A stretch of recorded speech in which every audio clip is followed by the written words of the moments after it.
Hello friends, Suraj Kumar online classes में आपका स्वागत है। आज की वीडियो में हम लोग वेन आरेख पढ़ेंगे, यानी जिसको हम लोग अंग्रेजी में कहते हैं वेन डायग्राम।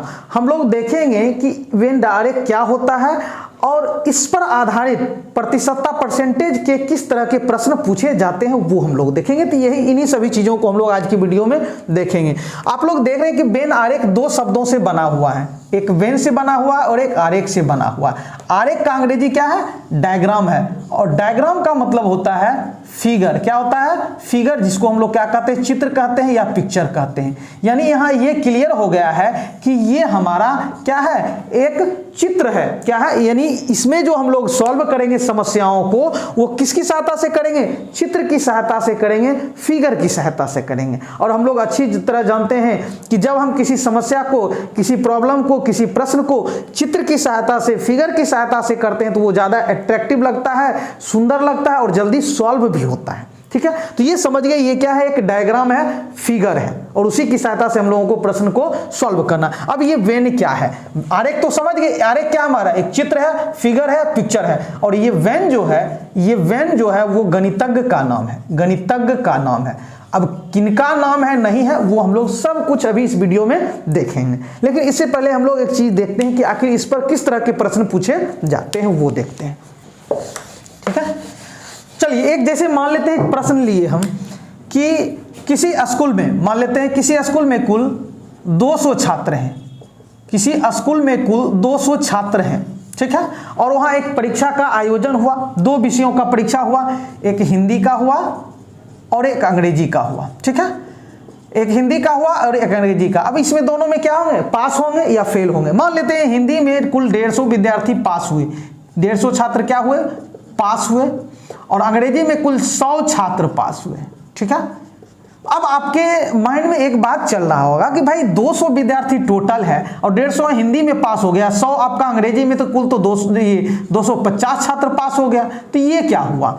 मेरे पास विद्यार्थी मात्र 200 है और इससे ज्यादा क्यों हो गया? ये देखिए, ये 150 विद्यार्थी पास कर गया जबकि मेरे पास कितना विद्यार्थी है? 200, तो 50 विद्यार्थी एक्स्ट्रा कैसे आ गया? तो इन्हीं सभी चीजों को हम लोग वेन डायग्राम की सहायता से हल करेंगे, फिगर की सहायता से हल करेंगे। और इसी में पूछा जा सकता है तो दोनों विषय में कितने छात्र पास हुए? कितने छात्र पास हुए? छात्र पास हुए। अब फिर वही बात कि भाई अब यहाँ हिंदी भी दे रखा है, अंग्रेजी भी दे रखा है, मेरे पास कुल 200 ही विद्यार्थी है, एक तो उससे ज्यादा विद्यार्थी ये पास कर रहा है और ऊपर से कह रहा है कि दोनों विषय में कितना पास हुआ। तो ये क्या लोचा है? ये क्या कंफ्यूजन है? तो घबराना नहीं है, इसी तरह के प्रश्नों को हम लोग इसकी सहायता से सॉल्व करेंगे। दूसरे तरीके से भी पूछा जा सकता है कि किसी स्कूल में मान लीजिए 2 विषयों की परीक्षा हुई। हिंदी में मान लेते हैं कि 80% विद्यार्थी पास हुए और अंग्रेजी में 70% विद्यार्थी पास हुए। तो बताइए कि दोनों विषय में कितने प्रतिशत, दोनों विषयों में यानी हिंदी और अंग्रेजी दोनों विषयों में कितने प्रतिशत विद्यार्थी पास हुए? अब ये भी यहाँ कंफ्यूजन हो गया कि मान लेते 80 और 70 क्या हो गया? 150%। क्या मतलब हुआ इसका? मतलब हिंदी में 80% पास हुआ, मतलब 100 में 80 पास हुआ हिंदी में। अंग्रेजी में 70% मतलब 100 में 70 पास हुआ।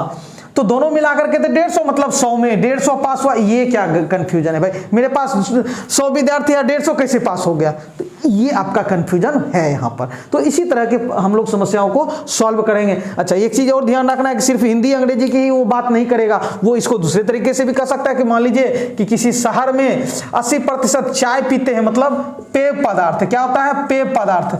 पेय पदार्थ का मतलब होता है कि पीने लायक पदार्थ, पीने लायक पदार्थ, वैसा पदार्थ जिसको पिया जाता है। जैसे हुआ चाय हुआ, कॉफी हुआ, ड्रिंक हुआ, कोका कोला हुआ, स्प्राइट, ये सब हमारा पेय पदार्थ है। तो प्रश्न कह सकता है कि किसी शहर में 80% व्यक्ति चाय पीते हैं और 70% व्यक्ति कॉफी पीते हैं, या मान लीजिए कि 90% व्यक्ति जो है कॉफी पीते हैं। तो बताइए दोनों पेय पदार्थ कितने प्रतिशत पीते हैं? दोनों पेय पदार्थ कितने प्रतिशत? तो अब तो यहाँ दोनों मिला करके हमारा क्या हो गया?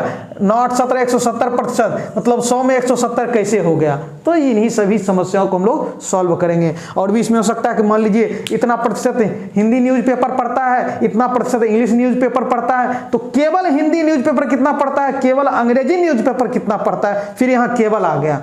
ठीक है, तो ये सब हम लोग देखेंगे। ये समझ गए हम लोग कि प्रतिशत, ये प्रतिशत से संबंधित किस तरह के प्रश्न इस पर पूछे जा सकते हैं, ये हम लोग समझ चुके हैं। अब कंफ्यूजन नहीं रहेगा कि हाँ ये हम लोग वेन आरेख तो पढ़ रहे हैं लेकिन किस तरह के प्रश्न पूछे जाएंगे, इस पर आधारित कौन कौन से प्रश्न सॉल्व किए जाएंगे वो हम लोग देख चुके हैं। चलिए अब हम लोग आगे बढ़ते हैं।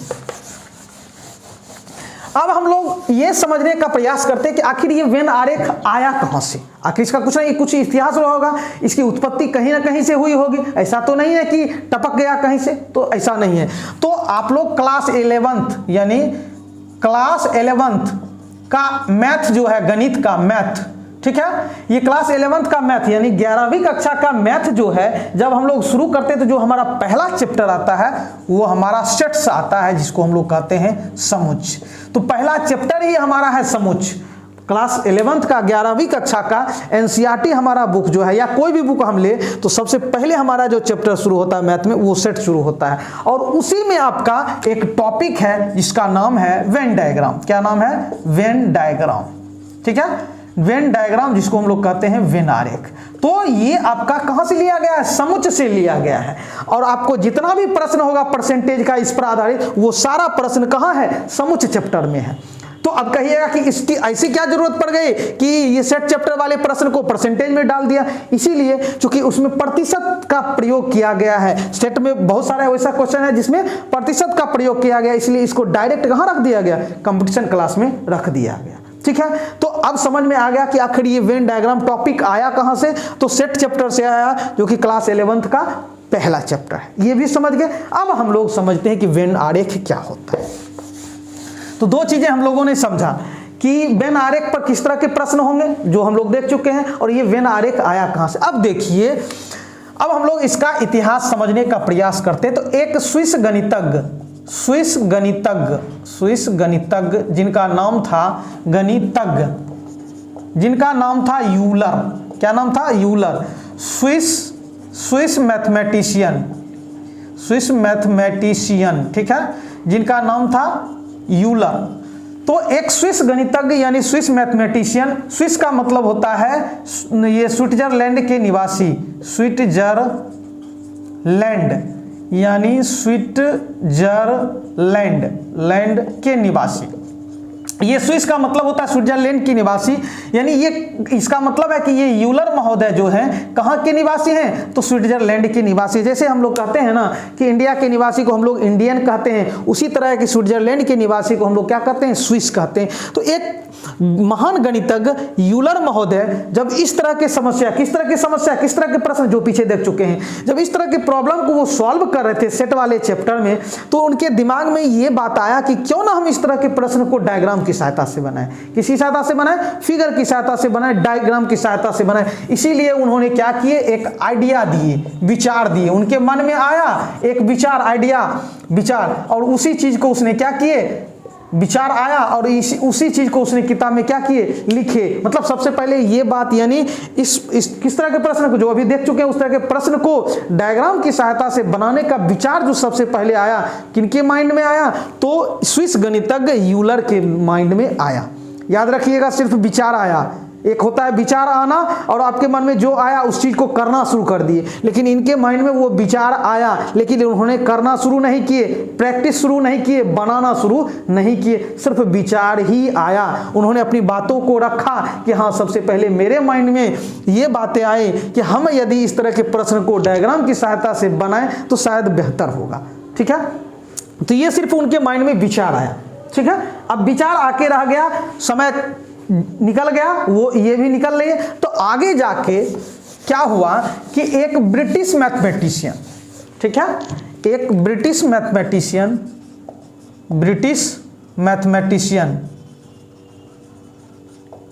ठीक है, और ये लॉजिशियन भी थे। लॉजिशियन यानी एक अंग्रेज कहिए या ब्रिटिश कहिए, जो कहिए, अंग्रेज गणितज्ञ प्लस ये तर्कशास्त्री भी थे, दोनों थे एक साथ। गणितज्ञ भी थे जिनका नाम था जॉन वेन। क्या नाम था? John when. तो ये क्या किए? वो तो आइडिया दे करके निकल लिए, लेकिन आगे चल के जॉन वेन जो कि एक अंग्रेज तर्कशास्त्री थे, जब उन्होंने इस तरह के प्रश्न को हल करना शुरू किए तो उनके माइंड में यूलर की बातें आई कि यूलर महोदय ने कहा था कि हम इसको अगर डायग्राम की सहायता से करें तो शायद ज़्यादा बेहतर होगा। ठीक है, तो ये जो है, अब हम लोग ये देख लेते हैं कि ये तो अब थोड़ा सा एक देख लेते हैं कि आखिर यूलर महोदय के माइंड में क्या चीज आया, क्या विचार आया। तो उनके माइंड में क्या आया कि जैसे अभी तुरंत प्रश्न देखे थे हम लोग कि मान लेते हैं कि हिंदी में कितने प्रतिशत पास हुए, हिंदी में 80% पास हुए किसी परीक्षा में, और अंग्रेजी में कितने प्रतिशत, मान लीजिए 90% पास हुए। तो अब इसको हम लोग डायग्राम की सहायता से कैसे करेंगे, तो ये आइडिया किसने दिए थे, यूलर महोदय ने। उन्होंने कहा कि जब किसी प्रश्न में जैसा स्थिति होगा उसके अनुसार हम लोग सॉल्व करेंगे, उसके लिए हम लोग डायग्राम का यूज करेंगे। तो उन्होंने कहा कि हाँ, हम 2 विषय मान लेते हैं, 2 विषय हिंदी अंग्रेजी है, तो हम हिंदी के लिए एक अलग डायग्राम और अंग्रेजी के लिए एक अलग डायग्राम। डायग्राम के रूप में क्या यूज करेंगे, तो उन्होंने कहा कि हम लोग बंद आकृति का यूज करेंगे। क्या करेंगे, बंद आकृति का यूज करें। अब बंद आकृति तो ढेर सारा है, सर्किल भी है यानी वृत्त भी है, त्रिभुज भी है, आपका आयत भी है, उसके बाद आपका वर्ग भी है, तो कुछ भी बंद आकृति हो सकता है। तो उन्होंने कहा नहीं, ये सब हम लेकर नहीं चलेंगे, हम लोग क्या करेंगे, बंद आकृति के रूप में सिर्फ वृत्त का प्रयोग करेंगे। किसने कहा, तो यूलर महोदय ने कहा। तो हिंदी के लिए अलग वृत्त का यूज करेंगे, मतलब ये वृत्त जो है, इस वृत्त की सहायता से हम लोग हिंदी को बतलाएंगे। और एक और ले लेते हैं, इसके लिए हम लोग क्या करेंगे, अंग्रेजी को बतलाएंगे इस वृत्त की सहायता से। ये किसने आइडिया दिए, तो यूलर महोदय ने आइडिया दिए। अब देख रहे हैं आप, अच्छी तरह समझ रहे हैं कि ये दोनों है क्या, तो एक फिगर है, एक डायग्राम है। एक क्या है, फिगर है, डायग्राम है, इसीलिए इसका नाम क्या पड़ा, डायग्राम। वेन के बारे में हम लोग समझ रहे हैं, तो आगे देख, तो ये समझ गए। तो ये सबसे पहले आइडिया किसने दिए, तो ये यूलर महोदय ने आइडिया दिए थे। ठीक है, अब यहाँ मान लीजिए पेय पदार्थ के रूप में ही लेते हैं, मान लीजिए चाय लेते हैं कि चाय इतना प्रतिशत पीता है, और आप मान लीजिए कि कॉफी इतना प्रतिशत पीता है, तो बस वही आपका कुछ नहीं होगा, डायग्राम यानी वृत्त ही यूज करेंगे। चाय के लिए भी वृत्त ही यूज करेंगे और कॉफी के लिए भी हम लोग वृत्त ही यूज करेंगे, इसमें कोई बदलाव नहीं करेंगे। ठीक है, ये समझ गए, तो डायग्राम फुल्ली है। अब हम लोग समझते हैं वेन के बारे में। तो ये तो यूलर महोदय ये सब करके तो क्या हो गए, चले गए, लेकिन इसको प्रैक्टिस में नहीं लाए। तो आगे जाके जॉन वेन ब्रिटिश गणितज्ञ और तर्कशास्त्री थे, जब ये इस तरह के प्रॉब्लम को सॉल्व करने लगे तो उनके माइंड में क्या आया, यूलर की बातें आए। बस उन्होंने क्या किए, यूलर जो कहे उसी को प्रैक्टिस में ले आए। कौन, तो जॉन वेन। ठीक है, क्या किए, जॉन वेन जो थे उसको प्रैक्टिस में ले आए, मतलब उस आइडिया को क्या करना शुरू कर दिए, अप्लाई करना शुरू कर दिए, यूज करना शुरू कर दिए यूलर के आइडिया को। तो इसीलिए इस डायग्राम का नाम पड़ा, क्योंकि ये तो वास्तव में है डायग्राम ही, तो इसलिए इस डायग्राम का नाम जो पड़ा वो पहले शुरू में था when Euler diagrams, when Euler diagrams, मतलब वेन यूलर डायग्राम यानी आरेख। ठीक है, वेन यूलर डायग्राम दोनों का नाम साथ में रखा गया, लेकिन क्या हुआ, वेन का मतलब हुआ कि जॉन वेन के लास्ट वाले नाम को रखा गया, वेन का मतलब हुआ कि जॉन वेन के लास्ट वाले नाम को रखा गया, और यूलर चूंकि आइडिया दिए थे इसलिए उनके नाम पर रखा। दोनों को एक साथ रखा गया इनको सम्मान देने के लिए, दोनों गणितज्ञों को सम्मान देने के लिए क्या किया गया, इस डायग्राम का नाम क्या रखा गया, तो वेन यूलर डायग्राम रखा गया। ठीक है, समझ गए। लेकिन ये समय के साथ बदलता गया और इसको सिर्फ एक ये यूलर को हटा दिया गया और सिर्फ क्या रखा गया, वेन डायग्राम्स इसका नाम रखा गया। क्या रखा गया, तो वेन डायग्राम्स इसका नाम रखा गया, जो कि आगे क्या हुआ, धीरे धीरे प्रचलित होता गया। वेन आरेख इसको हम लोग कहते हैं, यानी यूलर के नाम को क्या कर दिया गया, हटा दिया गया। शुरू में वेन यूलर डायग्राम था, लेकिन बाद में क्या हो गया, ये सिर्फ वेन डायग्राम्स प्रचलित होने लगा। ठीक है, तो हम लोगों ने समझा कि वेन आरेख क्या होता है, इसका यूज हम लोग कहाँ करते हैं, इसकी कहानी क्या है वो हम लोग समझ गए। ठीक है, तो अब आपसे पूछा जाए कि वेन आरेख क्या होता है, तो समझ गए, इसकी कहानी क्या है नहीं है वो समझ गए। अब हम लोग कुछ और चीजों को समझते हैं। ठीक है, अब देखिए यहां 5 शब्द होता है, एक या होता है, एक वो होता है, तथा होता है, एवं होता है और होता है। ठीक है, तो 5 1 2 3 4 5 होता है। तो ये 4 जो होता है वो एक ही जैसा होता है और ये अलग होता है। तो 2 हो गया, एक हो गया या और एक हो गया ये सब। ये सभी पर्यायवाची शब्द हैं। क्या है, पर्यायवाची शब्द हैं। पर्यायवाची शब्द का मतलब आप लोग समझते हैं, चारों एक ही चीज है, उसमें कोई अंतर नहीं है। इन सबों से अलग कौन है, या। इसका अंग्रेजी और होता है और इसका अंग्रेजी एंड होता है। ठीक है, तो अब इस दोनों में हम लोग अंतर समझते हैं कि इस दोनों में क्या अंतर होता है।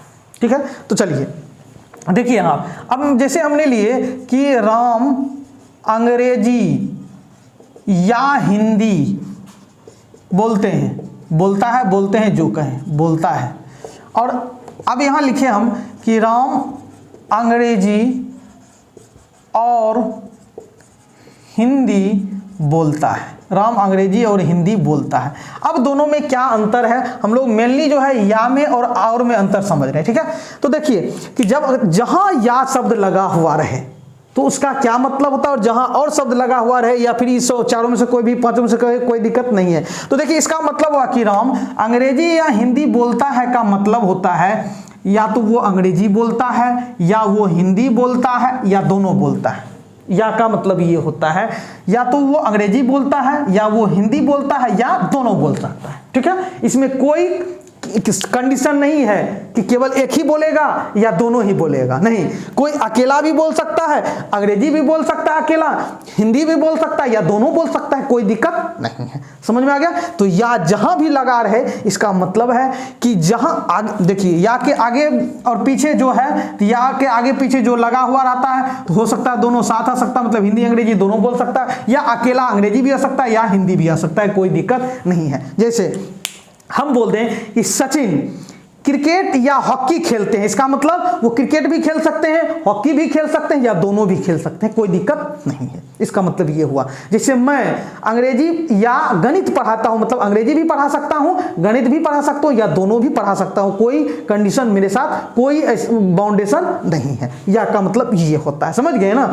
उसी तरह है, लेकिन अब जब हम राम अंग्रेजी और हिंदी, इसका मतलब हुआ कि और का मतलब ये दोनों को एक साथ लेकर चलेगा, ठीक है। इस ये अलग हो गया, ये अलग, मतलब वो अंग्रेजी और हिंदी दोनों बोलता है, ठीक है। वो अंग्रेजी और हिंदी दोनों बोलता है, अकेला नहीं हो सकता है। इसमें अकेला इसमें हो सकता है, अंग्रेजी बोल सकता है, हिंदी बोल सकता है या दोनों, लेकिन इसमें दोनों साथ साथ बोलेगा। तो समझ गए ना।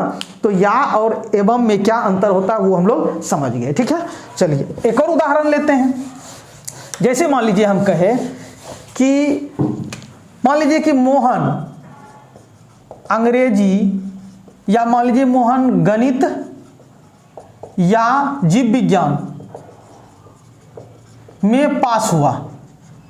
इसका मतलब हुआ कि या तो वो गणित में पास हुआ या तो वो जीव विज्ञान में पास हुआ या दोनों में पास हुआ, इसका मतलब ये हुआ। या का मतलब ये होता है। लेकिन हम अगर जो मान लीजिए यहां कह देते कि गणित और जीव विज्ञान, गणित और जीव विज्ञान में पास हुआ, जीव विज्ञान में पास हुआ, इसका मतलब है कि दोनों विषय में पास हुआ। क्या हुआ, दोनों विषय में पास हुआ, गणित में भी पास हुआ और जीव विज्ञान में भी पास हुआ। लेकिन इसका मतलब हुआ या तो गणित में पास हुआ या जीव विज्ञान में पास हुआ या दोनों में पास हुआ। इतना समझ में आ गया, क्लियर है। अब आगे बढ़ते हैं हम लोग, ठीक है। चलिए अब क्या समझते हैं हम लोग। सो देखिए, जैसे हम लोग बहुत सारी चीज़ों को समझ रहे हैं, चूंकि इसका प्रयोग बहुत सारे प्रश्नों में आएगा और इसी में कंफ्यूज यदि हम लोग कर जाएंगे तो हम लोग आगे प्रॉब्लम सॉल्व नहीं करेंगे। इसलिए हम लोग इसको पहले ही क्या कर रहे हैं, आप लोगों को अवगत करा दे रहे हैं ताकि आगे दिक्कत नहीं हो। अब जैसे हम एक चीज़ लेते हैं, जैसे हम बोल दिए कि राम गणित जानता है, राम गणित जानता है, और एक हम बोल दिए मान लीजिए, या मान लीजिए कि राम क्रिकेट खेलता है, क्रिकेट खेलता है, ठीक है, राम क्रिकेट खेलता है। और फिर मान लीजिए बोल दिए कि राम केवल क्रिकेट खेलता है, केवल क्रिकेट खेलता है, ठीक है। किसी प्रश्न में हम ये, और दूसरा हमारा बस एक ही प्रश्न है, ये एक ही प्रश्न है, और बोल दिए कि श्याम हॉकी खेलता है, हॉकी खेलता है, ठीक है। और फिर बोल दिए कि श्याम केवल हॉकी खेलता है, हॉकी खेलता है, ठीक है। अब क्या मतलब हुआ इसका, मान लीजिए ये एक ही प्रश्न है, एक ही प्रश्न है, और इस प्रश्न में कितने खेल की चर्चा की गई है, तो दो खेल की चर्चा की है, एक क्रिकेट की और एक हॉकी की। तो जब भी हम प्रश्न बनाएंगे तो हम सिर्फ प्रश्न को ही लेकर चलेंगे। हम जानते हैं कि इस दोनों को छोड़कर बहुत सारे खेल हैं, लेकिन उसे हमको मतलब नहीं है, हमको सिर्फ दो खेल दिया गया, तो हम लोग दो ही खेल पर फोकस करेंगे। अब देखिए, ये जो आपका दिया है कि राम क्रिकेट खेलता है और यहां दिया है कि राम केवल क्रिकेट खेलता है। देखिए यहां केवल शब्द लगा दिया गया है, तो जब केवल शब्द लगा हुआ रहे, तो जब केवल के बाद जो शब्द आएगा सिर्फ वही होगा, उसको छोड़कर कोई नहीं होगा। मतलब इसमें हुआ कि राम केवल क्रिकेट ही खेलता है, दूसरा कोई नहीं खेलता। दूसरा मतलब क्या कहा जाए इसके अनुसार, हॉकी, यानी राम केवल क्रिकेट खेलता है, हॉकी नहीं खेलता है। ठीक है, समझ गए ना। मतलब इस प्रश्न के अनुसार दो खेल की चर्चा की गई, एक क्रिकेट और एक हॉकी की। तो यहां लिखा है कि राम केवल ओनली क्रिकेट खेलता है, इसका मतलब यह हुआ कि सिर्फ क्रिकेट ही खेलता है, दूसरा गेम यानी हॉकी नहीं खेलता है। ठीक है, इस प्रश्न के अनुसार। उसी तरह कि श्याम केवल हॉकी खेलता है, मतलब सिर्फ हॉकी ही खेलता है और दूसरा गेम क्या है, क्रिकेट नहीं खेल सकता है। ये मतलब हुआ, समझ गए ना।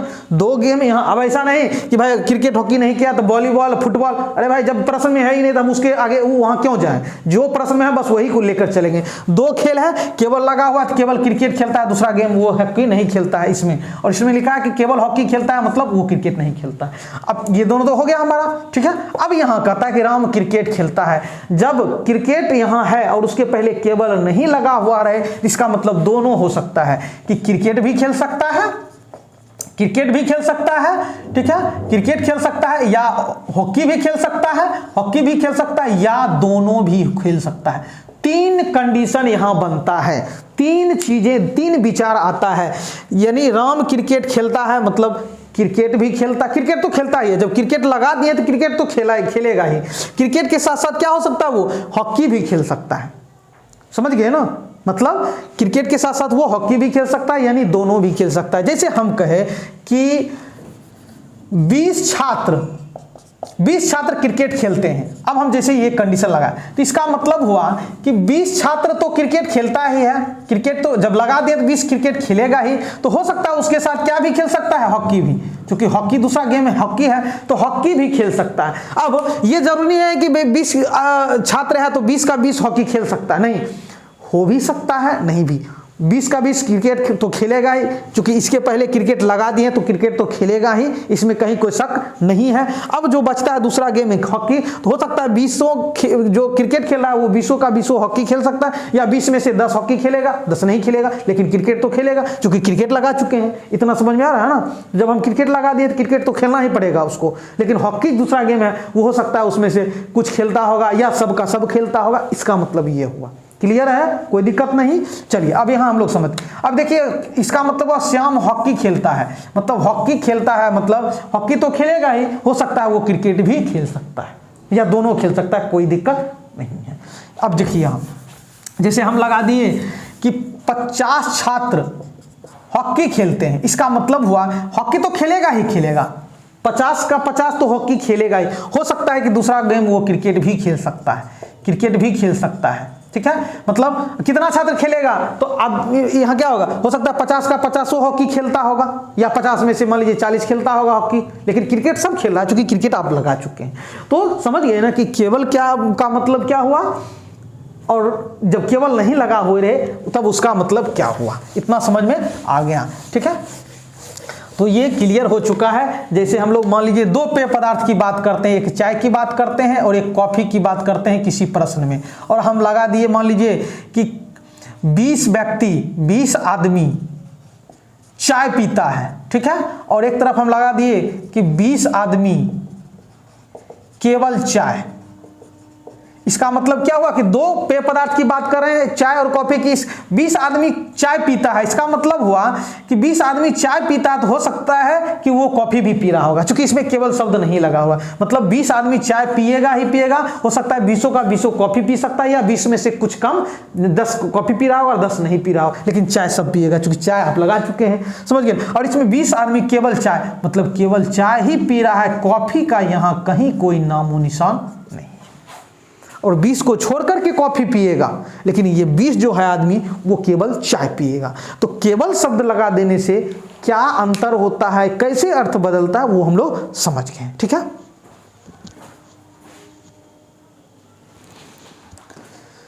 तो आज के वीडियो में हम लोगों ने समझा कि वेन आरेख का इतिहास क्या है, हम लोग क्यों वेन डायग्राम कहते हैं। उसके बाद हम लोगों ने देखा कि यूलर कौन थे, उसके बाद ये या और में अंतर क्या है, केवल में अंतर क्या है, ये सब हम लोगों ने आज के वीडियो में समझे। तो अब अगले वीडियो में हम लोग इससे आगे की चीज़ों को देखेंगे। तो मिलते हैं, धन्यवाद।